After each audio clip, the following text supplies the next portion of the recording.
Assalamualaikum warahmatullahi wabarakatuh. Bismillahirrahmanirrahim. Alhamdulillahi rabbil alamin. Wassalatu wassalamu ala ashrafil anbiya'i wal mursalin Sayyidina wa maulana Muhammadin wa ala alihi wa sahbihi ajma'in, amma ba'du. Qala Allah ta'ala fi kitabihil karim wa huwa asdaqul qa'ilin, a'udzu billahi minasy syaithanir rajim. Bismillahirrahmanirrahim. Utlu ma uhiya ilaika minal kitab wa aqamus shalah innas salata tanha 'anil fahsya'i wal munkar wa la zikrullahi akbar wallahu ya'lamu ma tasna'un. Shadaqallahul 'azim. Yang sama-sama kita muliakan, kita hormati Ketua DKM Masjid Al-Ikhwan Bapak Ustadz Anan Sohadi. Mudah-mudahan dia senantiasa diberikan kesehatan dari Allah Subhanahu wa Ta'ala. Allah panjangkan umurnya, Allah luaskan rezekinya, sukses selamat dunia dan akhiratnya, amin ya rabbal alamin. Wa akhirina kiram Bapak Ustadz Afifuddin, Bapak Ustadz Naim, yang juga keduanya mudah-mudahan senantiasa diberikan kesehatan dari Allah Subhanahu wa Ta'ala. Allah panjangkan umurnya, Allah luaskan rezekinya, sukses selamat dunia dan akhiratnya, amin ya rabbal alamin. Hadirin wal hadirat, ibu-ibu, bapak-bapak, jamaah Masjid Al-Ikhwan yang kesemuanya mudah-mudahan dirahmati dan dimuliakan oleh Allah Subhanahu wa Ta'ala, amin ya rabbal alamin. Satu ayat Allah Subhanahu wa Ta'ala yang tertera di dalam surat Al-Ankabut, ayat yang ke-45.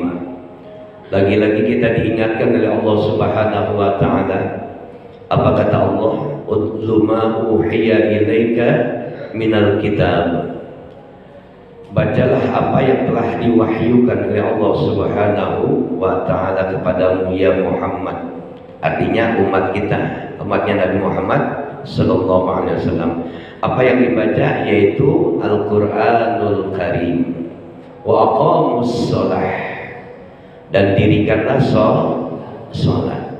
Kenapa kita harus mendirikan sholat? Allah Subhanahu wa Ta'ala ingatkan lagi nih pada ayat selanjutnya. Inna salata tanha 'anil fahsya'i wal munkar. Sesungguhnya ibadah salat itu mencegah perbuatan keji dan munkar. Wala zikrullahi akbar. Mengingat Allah itu jauh lebih besar, ya. Jadi kita wajib untuk terus mengingat Allah. Allahu ya'lamu ma tasna'un, dan Allah mengetahui apa yang kamu kerjakan. Jadi apa yang kita kerjakan semua Allah tahu, ya. Berdasarkan ayat ini menjadi sebuah rekomendasi buat kita bahwasanya ibadah sholat, ya, itu memang teramat sangat penting buat kita, wajib buat kita, ya. Jangan sampai Pak ninggalin ibadah yang namanya sholat. Udah pernah ninggalin sholat nggak? Sering. Suasana hati itu kacau, ya. Kalau nggak sholat tadi gitu ya Bu, merasa kok nggak nyaman, ya. Ya, kita masih melanjuti satu pembahasan tentang sujud, ya. Sujud sudah kita berikan satu bentuk pemahaman, di sini memiliki banyak arti, ya. Ada sujud tentang penghormatan, ya. Artinya bukan dalam artian ibadah, bentuknya adalah penghormatan. Wa iz qulna lil malaikati isjudu li Adam fasajadu illa iblis. Nih ayat Allah mengingatkan kepada kita, manakala Allah menciptakan Nabi Adam alaihissalam, maka Allah berseru kepada semua malaikat, ya, sujud untuk Nabi Adam. Fasajadu, mereka semuanya sujud illa iblis, kecuali iblis. Jadi ketika Adam diciptakan oleh Allah Subhanahu wa taala, semua malaikat itu sujud sebagai bentuk penghormatan, bukan ibadah. Ya. Jadi ada makna sujud di sini, bentuknya adalah penghormatan, bukan ibadah. Kecuali iblis. Iblis nggak mau, gengsi dia. Ana khairum minhu khalaqtani min nar wa khalaqtahu min tin. Saya is the best. Saya lebih baik daripada Adam. Saya diciptakan dari api, Adam dibuat dari tanah. Api lebih baik daripada tanah, gengsi. Tapi dalam kancah kehidupan, ya, mengajarkan kepada kita, bahkan dengan mata telanjang kita lihat ada manusia yang berani udah nggak mau sujud sama manusia, bentuknya penghormatan. Ada manusia di atas yang namanya tabiat iblis, nggak mau sujud sama Tuhannya. Banyak kan? Ada nggak sampai saat ini orang yang nggak mau sholat? Banyak Pak, jangan dibilang enggak.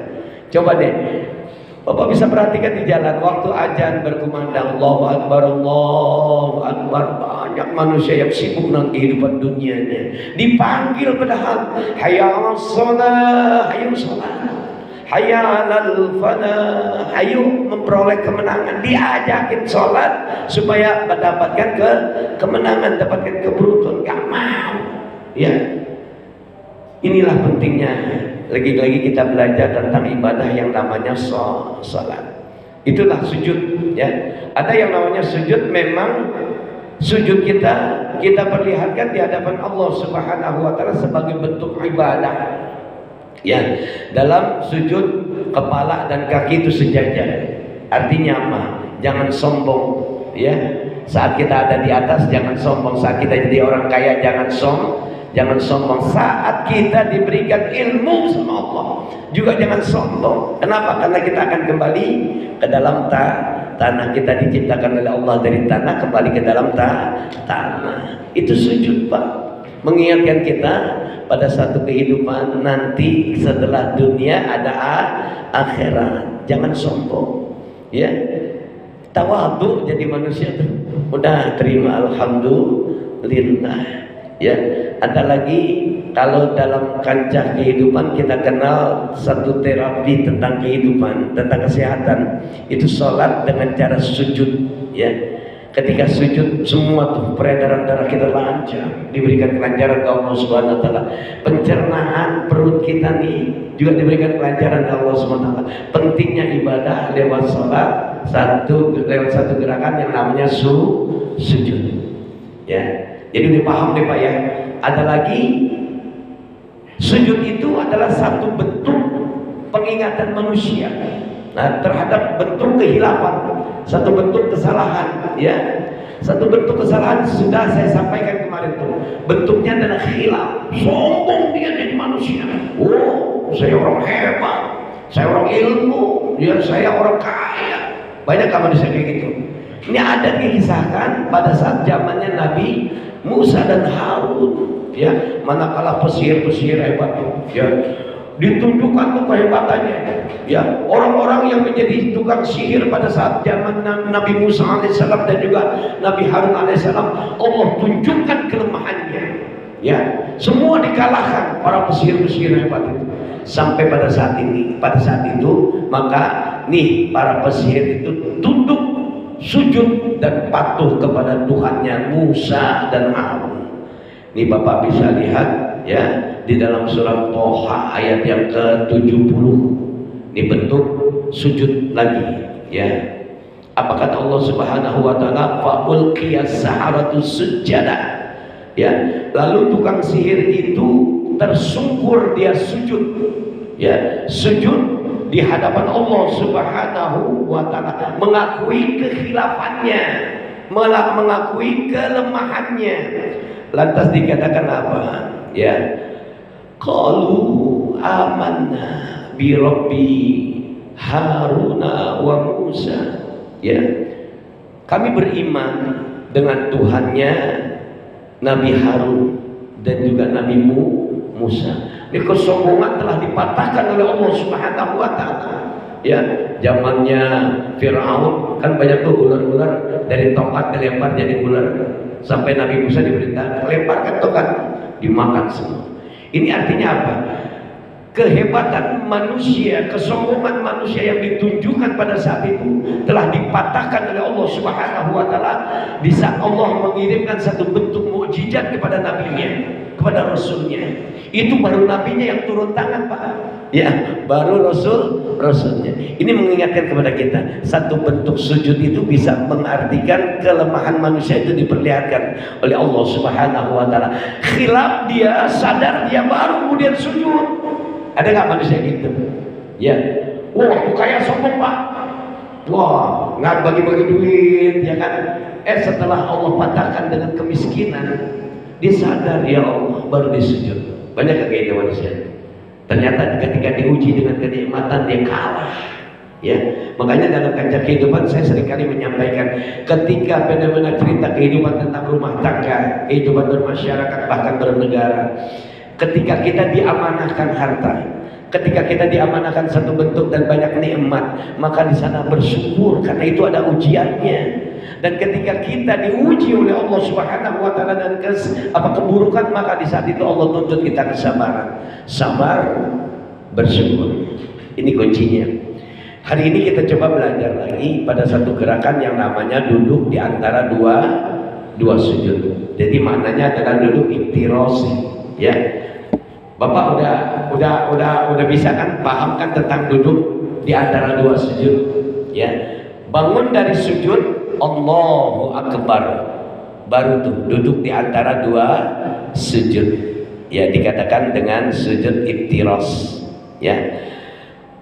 Dikatakan dalam makna sujud itu ada kalimat doa, ya. Baca nggak Pak doa pada saat duduk di antara dua sujud? Baca nggak doa? Doanya masih ingat? Ya, orang sholat masih ingat. Ya, lihat, perhatikan makna di dalam bacaan ketika kita membaca kalimat doa pada saat duduk di antara dua sujud.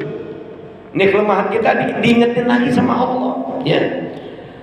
Maknanya ketika duduk di antara dua sujud itu sudah dicontohkan oleh Rasulullah sallallahu alaihi wasallam. Lagi-lagi, sallu kama ra'aitumuni usolli. Mana maknanya? Dikatakan oleh Aisyah radhiyallahu anha, wa kana yaqrishu rijlahul yusra wa yansibu rijlahul yumna. Ya, apa kata makna hadis ini? Rasulullah sallallahu alaihi wasallam duduk iftiras. Artinya manakala Rasulullah sallallahu alaihi wasallam duduk di antara dua sujud, maka telapak kaki kiri, ya, dia bertumpu nih. Jadi kaki kanan bertumpu pada telapak kaki kiri, dilipat. Dipaham Pak ya? Bisa nggak dicontohkan? Bisa dicontohkan ya? Dilipat. Ya. Ini baginda Rasul. Kemudian akan menegakkan telapak kanan, kaki kanan. Ya, artinya apa? Itulah praktek jelas tentang ibadah salat pada satu gerakan duduk di antara dua sujud. Paham Pak ya? Duduk di antara sujud orang kita sholat pasti paham, ya. Lantas yang jadi pembelajaran kita hari ini, coba perhatikan bagaimana ketika kita meminta sama Allah dalam kalimat doa yang kita baca pada saat duduk di antara dua sujud. Apa Pak yang dibaca? Yang pertama perhatikan, Rabbighfirli warhamni wazburni warfa'ni warzuqni wahdini wa'afini wa'fu anni. Ada 8 kalimat doa yang kita minta ketika seorang hamba dia sholat kepada Allah Subhanahu wa taala, ibadahnya hanya kepada Allah. Pada saat dia duduk di antara dua sujud, maka ada 8 kalimat doa yang diminta. Sadar gak Pak? Lupa Pak Ustaz, saking gapenya sholat, tiap hari sholat ya 5 kali. Ini kita kupas di sini. Kenapa sholat itu dari waktu ke waktu, subuh, zuhur, itu ada ampunan dosa. Karena dalam duduk iftiros, dalam duduk di antara dua sujud, kita minta tuh sama Allah. Perhatikan, ini pembelajaran kita. Saya cuma sekedar mengingatkan kembali. Padahal tiap hari kita baca ya Pak ya. Cuman maknanya nggak tahu Pak Ustaz. Makanya pentingnya kita duduk di dalam majelis ilmu. Pentingnya kita belajar. Ini bulan Muharram, ya. Bulan Muharram itu mengingatkan kita pada satu bentuk hijrah. Bapak tadinya bodoh, harus hijrah dari kebodohan. Dengan cara apa? Belajar supaya pintar. Tapi niatnya karena Allah, awas ya. Kalau makna hijrah itu sendiri, Allah mengingatkan kalau Bapak bisa buka satu ayat Allah di dalam Al-Qur'anul Karim ya. Di dalam Al-Qur'anul Karim itu ayat yang ke-100 tentang pelaksanaan hijrah. Nih hijrah yang terbaik nih Pak. Kalau saya masih bodoh Pak Ustaz, supaya pintar ya belajar. Hijrahnya begitu ya. Wa may yuhajir fi sabilillah. Siapa orang yang berhijrah di jalan Allah Subhanahu wa taala. Wa may yuhajir fi sabilillah yajid fil ardi muragaman katsiran was'ah. Maka Allah hamparkan buminya Allah yang begitu luas, dan Allah kasih rezeki yang begitu banyak. Wa may yakhruj min baitihi muhajiran ila Allah wa rasulih. Siapa orang yang keluar rumah lantas kemudian dia berhijrah di jalan Allah Subhanahu wa taala, hijrahnya hanya karena Allah, hijrahnya hanya karena Rasulullah sallallahu alaihi wasallam. Summa yudrikul maut, kemudian dia mati. Ini Bapak punya niat, saya mau hijrah dari orang bodoh menjadi orang pintar. Baru niat, umpamanya malam Jumat mau belajar, ya. Udah niat tuh Pak, tuh pahala terus bergulir. Setelah dia niat, umpamanya hari Kamis dia niat mau datang, ya, mau datang malam Jumat, keluar dari majelis, niat lagi malam Jumatnya tuh pulang dari rumah, mau datang lagi Jumat depan umpamanya, seminggu. Itu rahmat Allah bertubi-tubi diberikan oleh Allah Subhanahu wa taala. Dalam perjalanannya 3 hari kemudian dia sakit, lantas kemudian Allah matikan. Summa yudrikul mautu faqad waqa'a ajruhu 'ala Allah. Dapat pahala yang sama. Ini lagi-lagi bulan Muharram mengingatkan kita tentang perihal hijrah. Makanya penting Pak, ya, kita duduk di dalam majelis ilmu, bacaan sholat kita bagaimana, gerakan sholat kita bagaimana. Yuk hijrah. Ya, jangan diem aja, stuck aja sholat begitu-gitu aja, nggak ada hikmahnya. Ya, kembali pada pokok pembahasan kita. Ketika kita duduk di antara dua sujud, lantas kemudian ada 8 kalimat doa yang kita minta. Yang pertama, Rabbik firli, ya Allah ampuni dosaku. Punya dosa nggak kira-kira? Woi, Haji punya dosa nggak? Banyak kan Bu, punya dosa nggak? Banyak tuh. Ya, kita ini manusia. Saya seringkali mengatakan dalam makna hadis kullu bani Adam khata'un wa khairu khata'un at-tawwabun.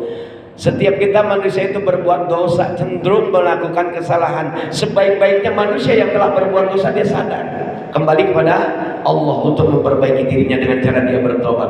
Rabbik firli, ya Allah ampuni dosaku. Siapa sih manusia yang gak punya dosa? Berapa kali itu kita ucapin? Pada saat subuh ada 2 kali, 2 rakaat. Rabbik firli warhamni wazburni warfa'ni warzuqni wahdini wa'afini wa'afu anni. Kita minta di hadapan Allah. Yang pertama, Allah gugurkan dosaku, Allah ampuni dosaku. Makanya orang sholat itu hebat Pak. Tiap waktu diminta ampunan dosa. Orang yang gak sholat bisa gak kayak gitu? Santai banget. Padahal tiap hari dosanya numpuk. Gak ada sadarnya. Malu kita di hadapan Allah Subhanahu wa taala. Tiap hari kita hirup udara Allah gratis, dikasih minum gratis sama Allah, dikasih makan gratis sama Allah. Masih nggak ada rasa syukurnya dengan ibadah sholat. Ya Allah, malu kita Pak.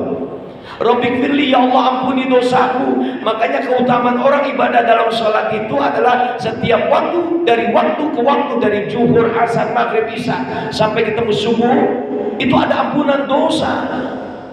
Kita tahu nggak? Kita sadar nggak? Karena kita nggak sadar dengan apa yang kita ucapin. Datang aja berangkat sholat, hikmahnya nggak ada.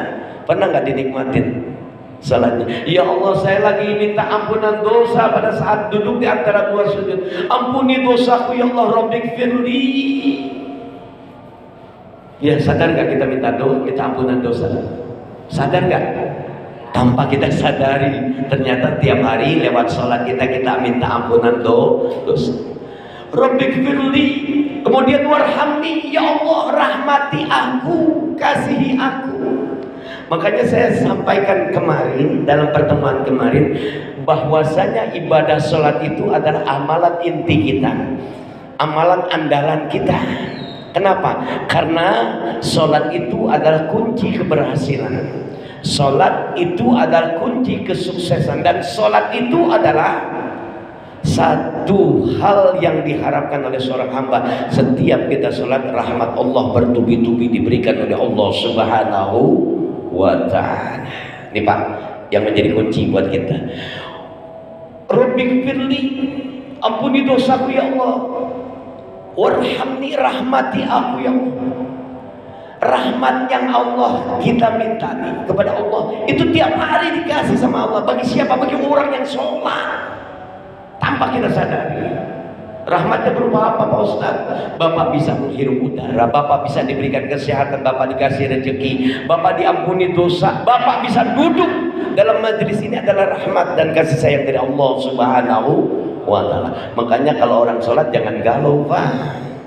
Ya, sholat itu membawa kita kepada ketenangan. Minimal kalau kita punya masalah banyak, belum selesai itu masalah dikasih solusi sama Allah, kita dikasih ketenangan dulu sama Allah.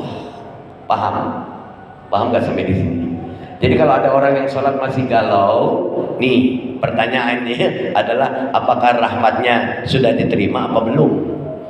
Ya Pak. Rabbighfirli warhamni wazburni, ya Allah, tutup aibku ya Allah. Orang udah sholat, yang diminta adalah ditutup aibnya, kelemahannya. Tapi kancah kehidupan mengajarkan kepada kita berapa banyak saudara-saudara kita yang pada saat keluar dari ibadah sholat dia buka aib orang lain. Betul nggak? Betul nggak saya tanya? Hai, ngaku yang suka gosip. Bu, ibu mana nih? Oh, ibu-ibunya tuh. Ya, perhatikan. Ya Allah Pak, kalau kita kupas tentang gosip, ini ketika kita melafadzkan bahkan menyebutkan nama orang yang kita gosipkan, pada saat dimana Allah pertimbangkan kalimat dosa untuk orang itu, pada saat dia menyebutkan itu berpindah kebaikan Bapak kepada dirinya orang yang diceritakan. Sholat Bapak pahalanya buat dia, baca Quran Bapak pahalanya buat dia. Udah habis dosanya dia ditanggung. Itu dunia Pak. Pada saat digelar yaumil akhir, itu yang namanya orang yang menceritakan aib orang lain kan seperti makan bangkai.